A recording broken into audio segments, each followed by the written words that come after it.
Contingent contract. Contingent contract is a contract to do or not to do something if some collateral event happens or does not happen. So it is basically कोई contract करना या ना करना अगर कोई collateral event होता है या नहीं होता है. For example, if we take example, A asks B that he will give B 200 rupees if B passes in his 10th exam. So basically इसमें ए ने बोला अगर वो बी पास होता है अपने एग्ज़ाम्स में तो ए उसको 200 रुपीज़ देगा. तो इसमें जो 200 रुपीज़ देना ए का वो डिपेंड करता है बी के पास होने या फेल होने पे. अगर बी फेल हो जाता है तो ए 200 रुपीज़ बी को नहीं देगा. So next we have essentials.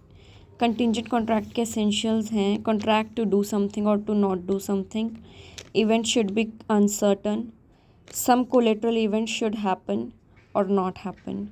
Then next further we have rules or types of contingent contract. ये अपने sections के साथ हैं. हर different section different rule define करता है. First one is section 32 जो कि define करता है contingent contract when uncertain event happens. For example A ने बी को बोला कि अगर शिप वापस नहीं आती है और सिंक हो जाती है या फिर किसी भी कारण से वापस नहीं आती तो ए बी को 1000 रुपीज़ देगा. तो अगर ऐसा हो जाता है अनफॉर्चुनेटली शिप वापस नहीं आती तो ए को बी को 1000 रुपीज़ देने पड़े. Next we have section 33. Under section 33 contingent contract when uncertain event doesn't happen. For example A ने बी को बोला कि अगर शिप जो है वो वापस आ जाती है और संक नहीं होती है सी में तो वो उसको 1000 रुपीज़ देगा. और ऐसा ही होता है कि शिप वापस आ जाती है और सिंक नहीं होती है तो ए को बी को 1000 रुपीज़ देने पड़े. Next we have section 34. Section 34 में है contingent contract when happening of event depends on future living of a person.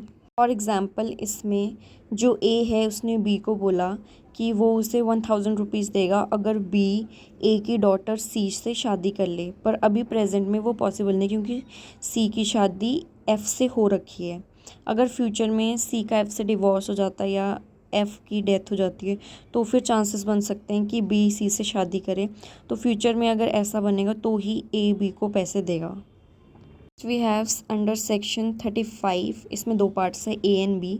ए में है contingent contract when uncertain event happens with in a fix time. इसमें for example ए ने B को बोला अगर एक मंथ के अंदर शिप वापस आ जाती है तो ए बी को 1000 रुपीज़ देगा. वैसे ही सेक्शन 35 बी में है contingent contract when the uncertain event does not happen in fix time. A ने बी को बोला कि अगर शिप 2 महीने के अंदर वापस नहीं आती है तो ए बी को पैसे देगा. अब शिप लेट हो जाती है वापस आने में 2 महीने के बाद आती है तो ए बी को पैसे देगा. Then next we have further section 36. Under section 36 contingent contract when event is impossible to happen. तो इसमें फॉर एग्जांपल आएगा जैसे मीटिंग ऑफ 2 पैरेलल लाइंस, वो कभी आपस में मिल नहीं सकती. तो फिर बेसिकली जो सेक्शन 36 के अंदर जितने भी एग्जांपल्स या जो भी कॉन्ट्रैक्ट्स आएंगे वो बेसिकली वॉइड होंगे क्योंकि इसमें परफॉर्मेंस इम्पॉसिबल टू हैपन है. Thank you so much.